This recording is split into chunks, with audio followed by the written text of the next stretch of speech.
Hi friend, আপনারা কেমন আছেন? আশা করি সকলে ভালো আছেন।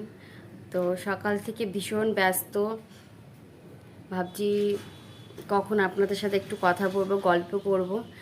তার জন্য চলে আসলাম। ভীষণ ব্যস্ত, এখন কথা বলার সময় পাচ্ছিলাম না।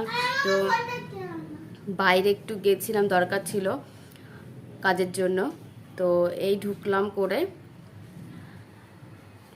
ভাবলাম একটু আপনাদের সাথে কথা বলে নিই। কথা না বললে তো ভালো লাগে না রোজ, তো একটু কথা বলার জন্য তো সেই গেলাম, যার জন্য কাজটা হলোই না, ভালো লাগছে না, এর জন্য মনটা। ভাবছিলাম ছেলের এসসি কার্ডটা করবো, এর জন্য গেছিলাম, তো সেটা হলো না। আবার দেখি কবে যাই। তো ভাবলাম একটু দেখা করে নিই আপনাদের সাথে। তো বেশি বড় ভিডিও করব না, জাস্ট একটু আপনাদের সাথে কথা বলার জন্য আসলাম। তো টাটা বাই বাই, এখন রাখছি।